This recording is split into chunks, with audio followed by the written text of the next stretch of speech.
Jaga. Tunggu dah. Cak tunggu. Cak tunggu. Biasa kau hajar. Abang kalau dia ajak tak nak. Kalau dia ajak tak nak boleh. Dia ni buat ni.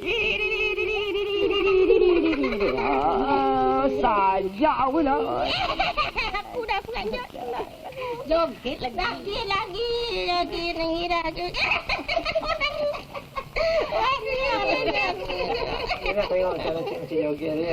Dia nak tengok tahu joget. Ini orang nak panggil. Ini orang nak panggil joget. Cuma gesek.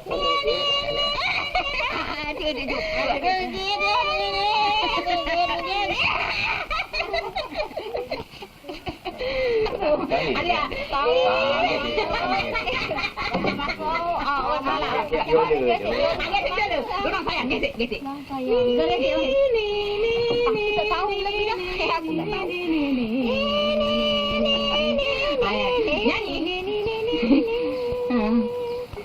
Dek pau je. Kuat. Dek pau di bulan pau. Kelor-kelor juga. Kelor-kelor. Pau tidak tenggelam lagi. Makanan. Betul ya. Jauh tuan akang. Jaki jauh, adik pun jauh. Alah sayang. Jauh tidak lagi. Lah tergulang lagi. Ya Allah. Macam mana lah aku ni? Betul-betul. Entak dia sikit suara itu. Alah. Ketat-ketat kalau sikit. Nanti dah orang. Sampai.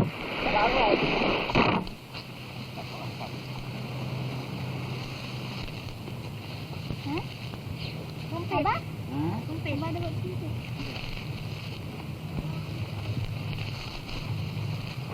Masa kau nak, kau tengok. Kau tak pandang.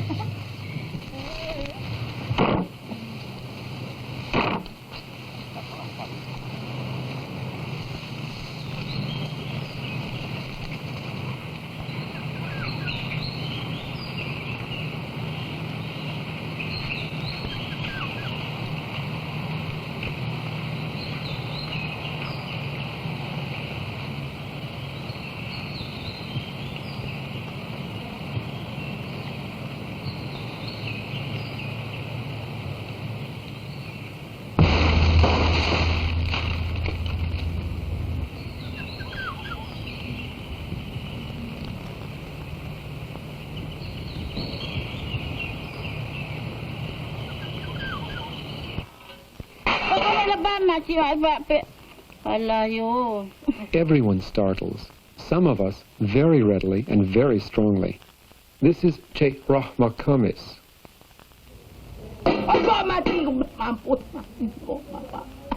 This is Maimun Hussein. In Malaysia, persons who startle readily and strongly, like Rahma and Mun, are called latahs. Latah is also the name of the behavior complex built around hyperstartling. The woman facing us is Hajah Misabani. She's a latah.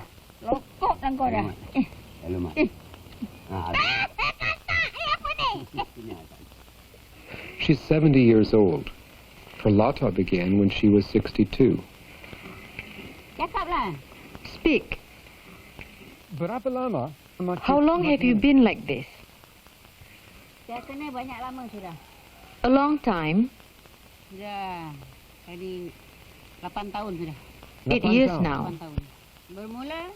It began when my mother died. I was very sad. I was sitting quietly like this, thinking my mother is gone. Someone came from behind. He grabbed me and said, "What's up?" I was startled. My body trembled like this. My mind went blank. When my body stopped trembling, he teased me again. I picked up a stick and hit him. I couldn't think. What could I know? Later, wherever I went, people liked to watch me. They thought I was pretending. They poked me over and over until I became ill. The man in the suit is Pawang Luman, an indigenous healer. His wife, Layut Ali, is a latah. Mula-mula dia terperanjat. At first one is merely startled. One sees a centipede, or a snake, or coconut leaf falls, and one is startled. Then someone sees that happen. Later when he sees me again, perhaps he will poke me in the ribs. After a while something can happen. Itulah macam orang tak ada latah. Take an ordinary person like Betsy here. If she's startled, Semangat dia tu dah tu terbang lah. whenever you see her, you poke her in the ribs. Bila tuan nampak mem cocok. Lama-lama itu dia punya akal pun macam satu. After a while, she'll get very flustered. Dia cakap apa-apa pun She'll dia say peluk. whatever comes out. Dia kata, If you tell her to dance, she'll dance. bila If you poke her in the ribs whenever you see her, dia ikut juga. she will do this too. That's what it's like. This is Sidang Hussein Dalip. He's the village headman. Tapi kalau orang cocok Dato' Sidang. Iya. If someone poked you in the ribs every day, would you become a latah or not? Kalau cocok sama-sama If it were done face to face like this, I think not. Tapi kalau di belakang, But if it were done from behind and over, I think I would become a latah too. tapi kalau saya But not if I caught sight of the person doing it. But if a person is latah, one can put her into a latah state even from the front.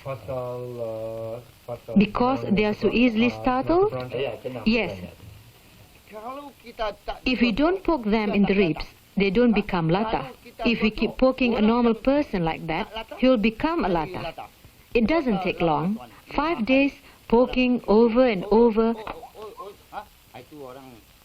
Little by little by little, a person gets quite flustered. Not everyone is a latah, right? Only certain ones. Like me, I'm a latah. Itu macam Cik Ma. Like Cik Ma, she's a latah. Itu macam Padang. In the village here, only certain ones. Not everyone, no.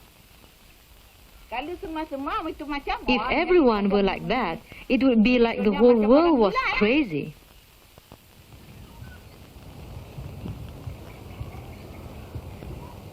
As Che Layut points out, not everyone becomes a latah. Many of the villagers think that a tendency to latah runs in families. Nenek Kamsiat Na thinks so, but she's not quite sure. Once it starts, it becomes hereditary. If a mother is latah, her children will be too. Still, my mother was latah and I and my children aren't. Sometimes a mother is latah and her children are too. Grandmother is latah. My mother was latah, but I'm not. My brothers and sisters aren't either.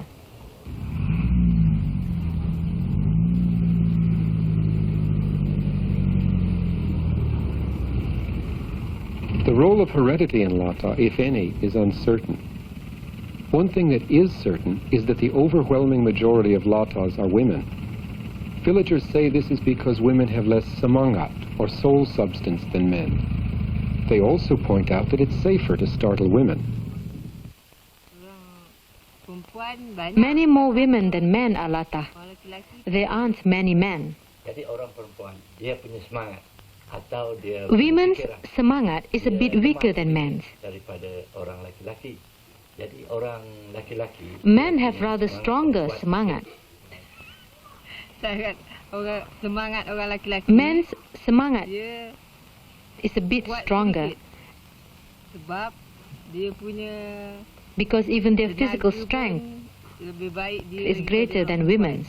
sebab orang laki-laki kalau dia menjadi Because if a man becomes latah, dia bila orang when people cocok, poke him dia suddenly in the boleh ribs, he might kuat become strong. sikit. Nanti takut dia orang pukul. So people Tapi fear kalau he's orang striking perempuan, back. Dia orang But people don't fear tidak women berapa much takut. Sebab dia because perempuan, they're dia weaker. lemah sikit. orang takut cucu. People are afraid to poke and startle men. Even other men don't like to do it to each other. It's women who like to poke each other.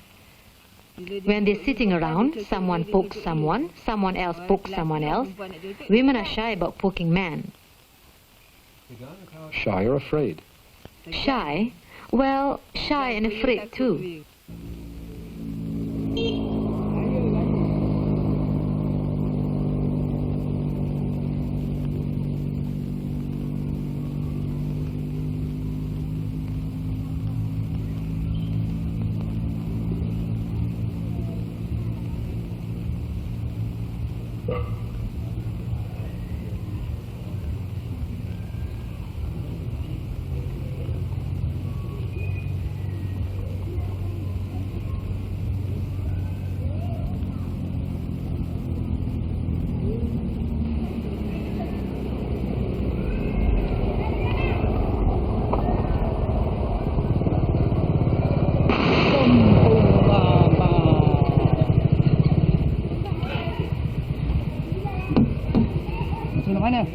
Tok Muhammad Hassan Rahmat is the only man in the village who admits to being Latah, though the villagers told us of 2 others.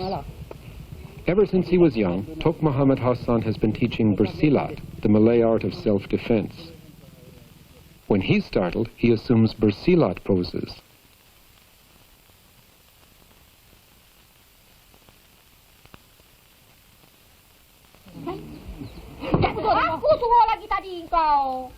When startled, both ordinary persons and Latahs sometimes hit out. In this case, the woman hitting out is a Latah, or a layman.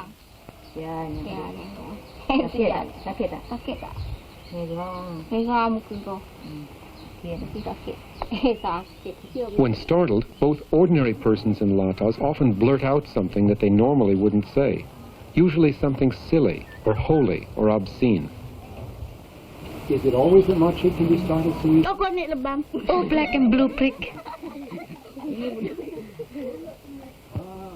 What just happened? Apa yang berlaku tadi, Makcik? Budak jolok. A boy poked me.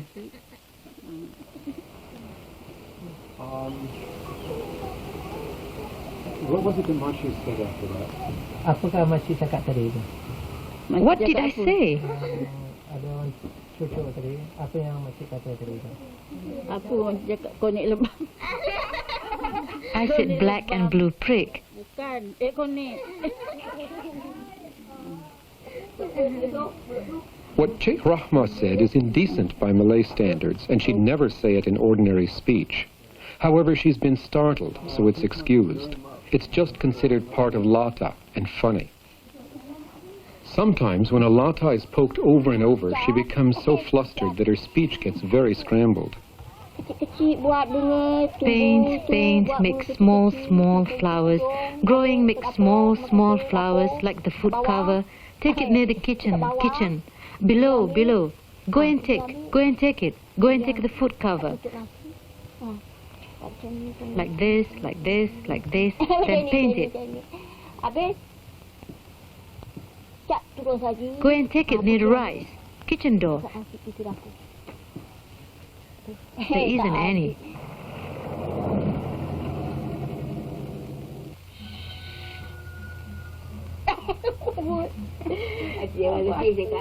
After being startled, Latah's become highly aroused. Though her friends try to quiet her, it's hard for Cik Mah to settle down.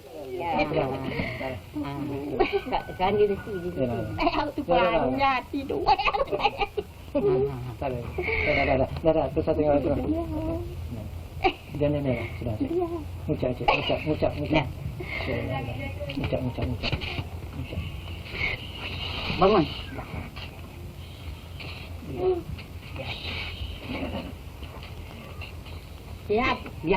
Quiet, it's finished. Tutup muka. Notice how intently Cik Ahra watches me. When someone is startled and highly aroused, his or her attention is focused narrowly. Can you ask her for me? Was she really startled when Cik Asma hit the ground? Was she really startled or not? This narrowed attention tends to be caught by prominent or unusual objects, like our shotgun microphone and our camera. Takut. Tak sana.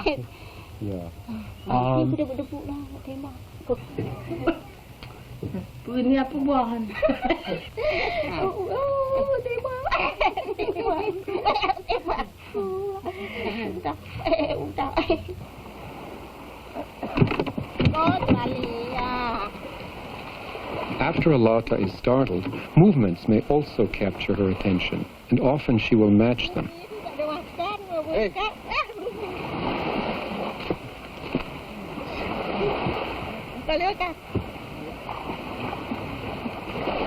Wah, bekal tadi tak makan.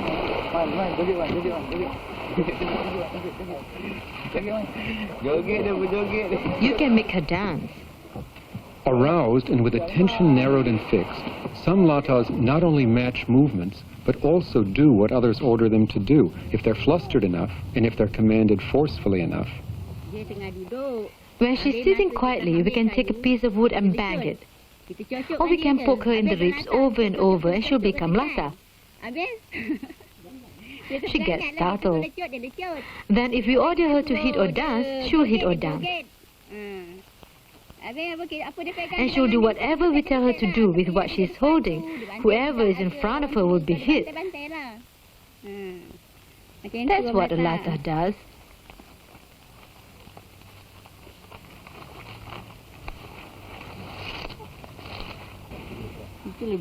If someone pokes and startles me and orders me to do something, I won't know what I'm doing. I might even take off my clothes. She only gets flustered if she's poked and startled.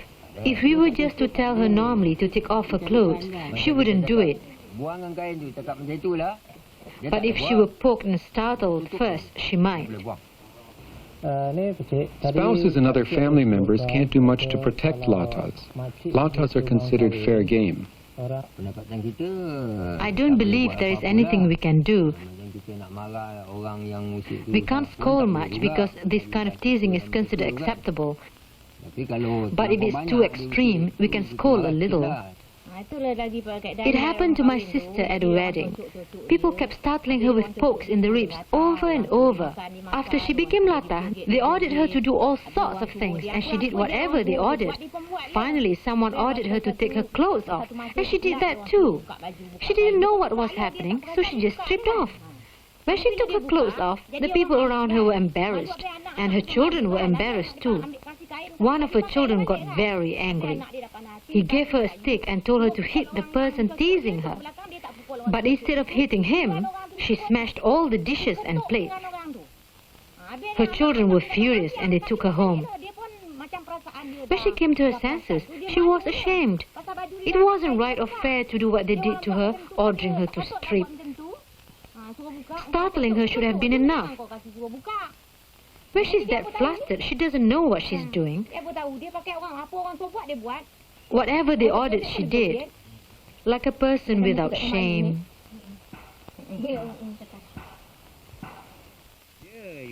Although they may be embarrassed, Latahs are not considered responsible either morally or legally for what they do after being startled.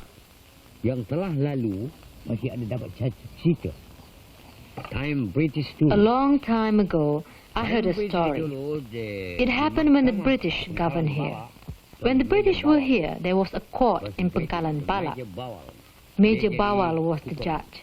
He was responsible for sentencing. One time, a Latah was holding a knife when someone came up from behind, startled her with a poke and ordered, "Stab!" Right away she stabbed, and she stabbed a man to death. When the victim died, she was arrested by the police. A while later, when the time for the trial came, she was taken to court.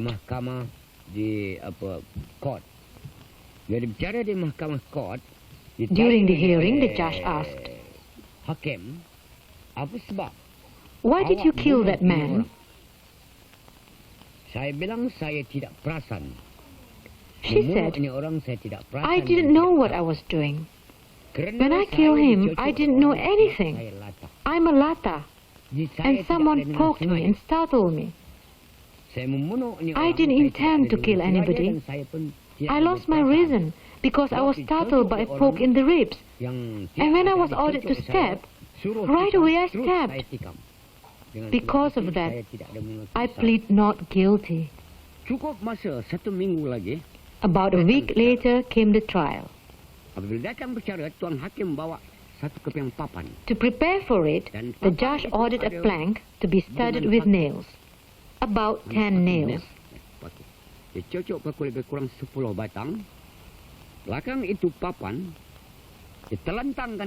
Then the plank was positioned with the points of the nails facing up. A policeman came up behind the Latah and poked her in the ribs, and he shouted, "Slap those nails." Right away the old lady slapped down on those nails.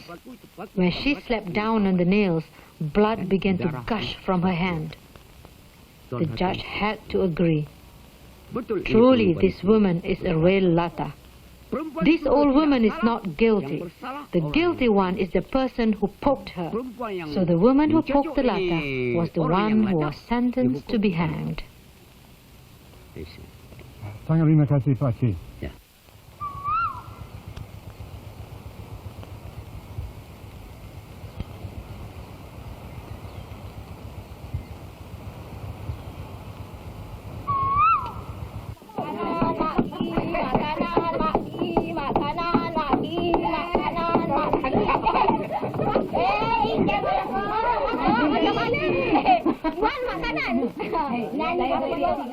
Sometimes Latahs are teased for a very long time, even if they're obviously exhausted. Watch how Cik Ara is not permitted to escape, and notice how tired she appears.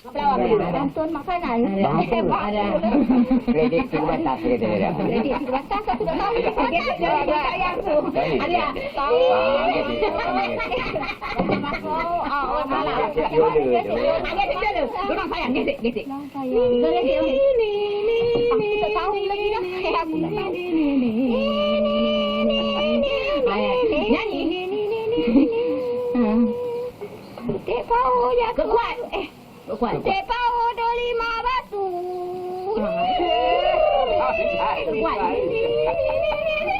Anak 9 bertapak tangan. Lagi jauh berbatu-batu makanan sayang. Makanan sayang. Lagi ke mata jangan, di hati pun jangan.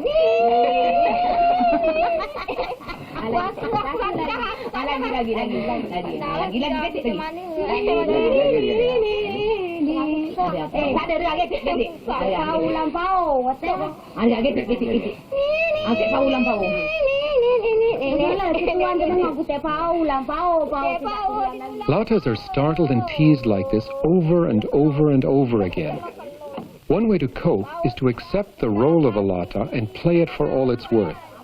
After all, a Latah is not considered responsible for anything she does after being startled.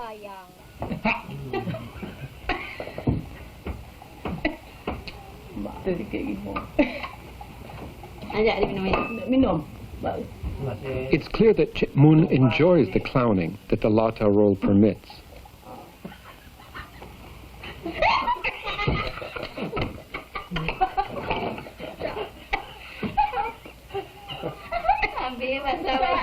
Notice the eh sound Cik Mun repeatedly makes.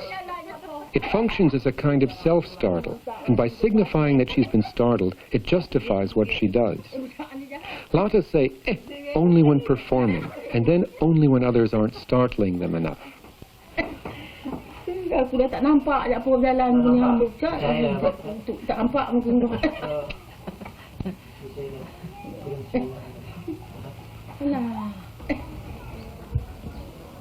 Heterosexual men who are Latah strongly resist entering the Latah state. They don't voluntarily clown or perform. In contrast, homosexual male transvestites who are frequently Latahs usually accept the Latah role. Egi, come, Egi. Come. Come, take photo, Egi. Take photo. Call Egi, take photo. Come. This young man is not from our village, but rather from a nearby city. Come. Egi.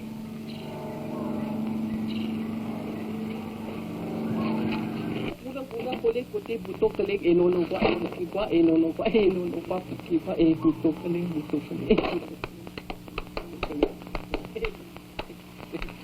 keling tu nono putih besar aku tilu besar nono kuat besar nono kuat ibu butuh keling besar nono ai mai sudah lu sama butuh oh my ai mai satu mai satu you satu lagi butuh lu keling lu balik kuat ai sudah lah oh my god muasak itu ai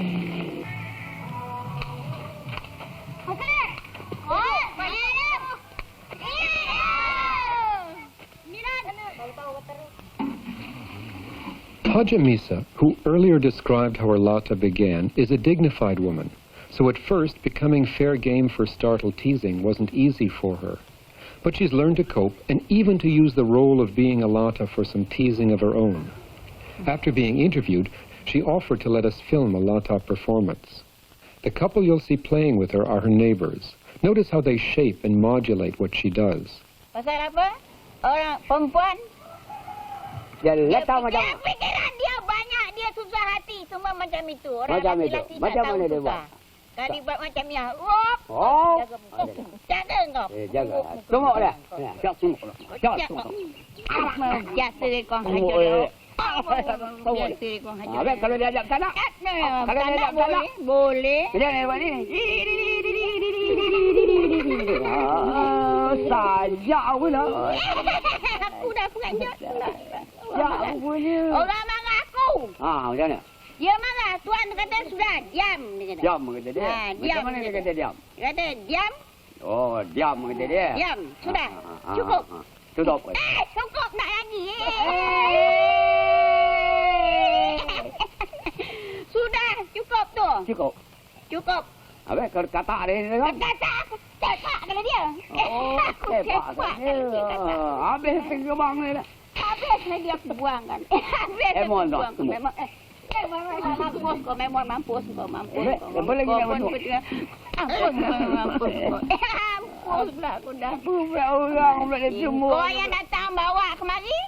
Habis? Kau kena. Mampus. Emon lah. Dia ni mesti aku tadi rupanya.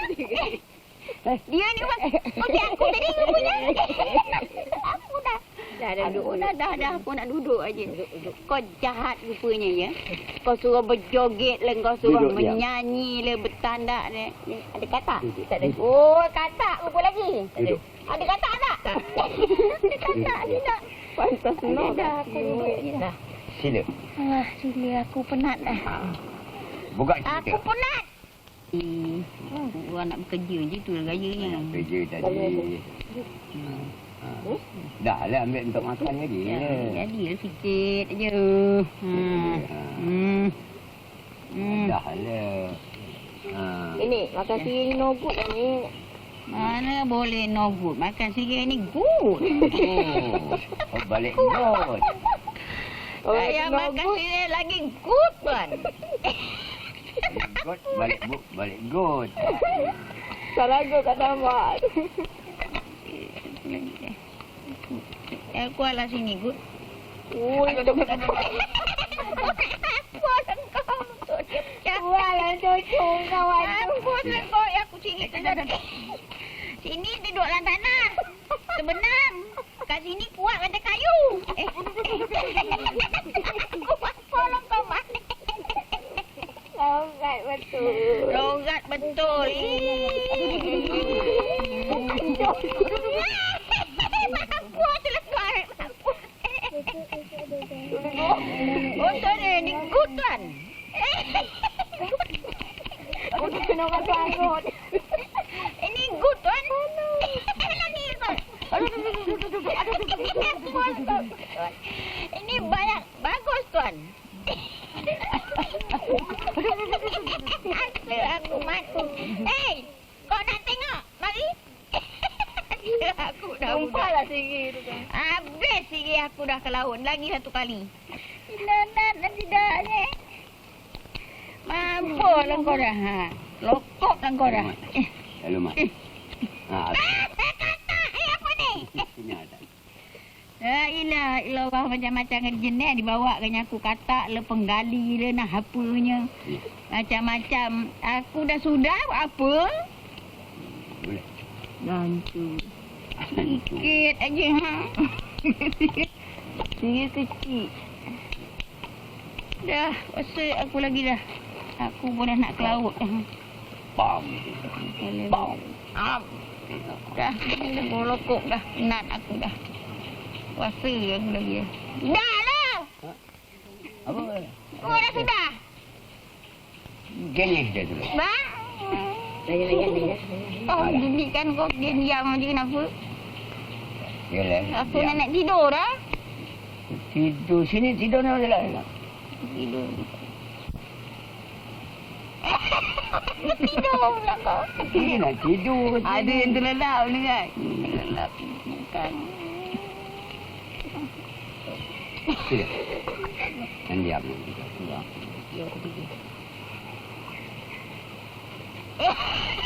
Aku tidur pula.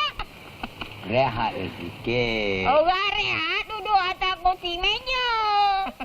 Ini semua tidur, semua duduk. Apa tak salah? Yang pula saya selalu tidur itu. Tidur sama duduk, mau tak itu? Jahanam kawan. Oh, pula mat kau.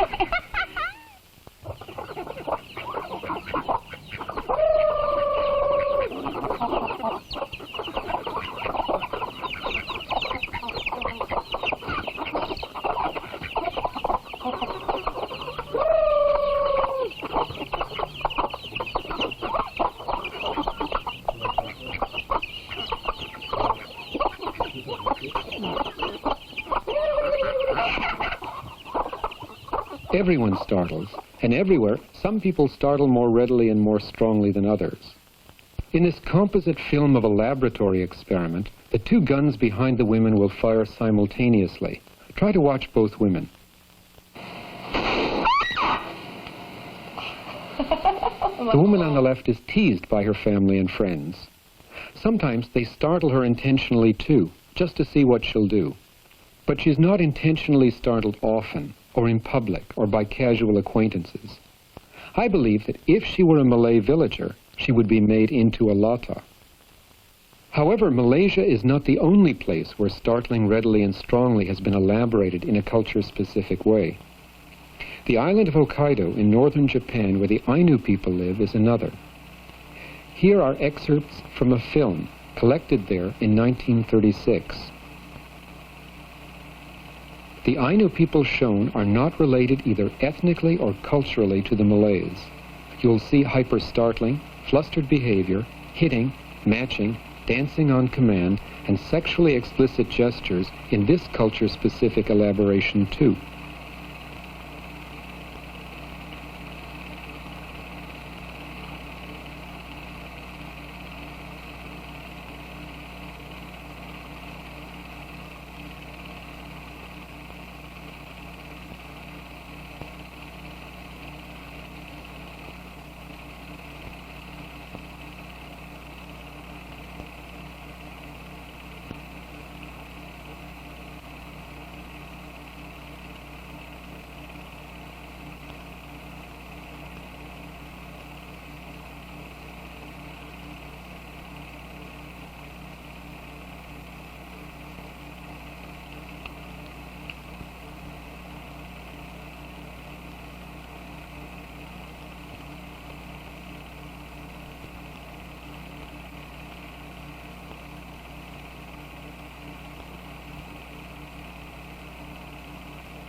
Behavior complexes much like Latah have been reported from many parts of the world. Wherever hyper-startling persons are startled often and teased, the same behaviors are seen: hitting, matching, obedience, and saying vulgar words. However, the details of what happens, who may startle whom, how the audience modulates what happens and how it is all understood, these are always shaped by a particular cultural setting. Latah, as we've been seeing it in this film, is specific to Malay culture. It's a Malay way of dealing with hyper-startling persons.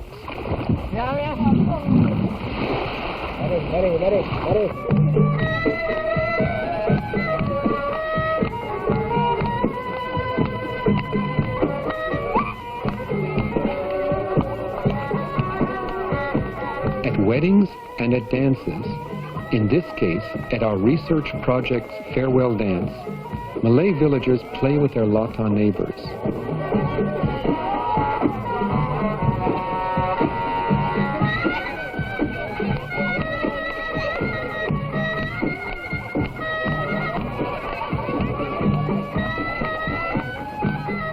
Hyper-startling is a physiological state, but Latah is an interactive process. It's a culture-specific elaboration of the startle reflex.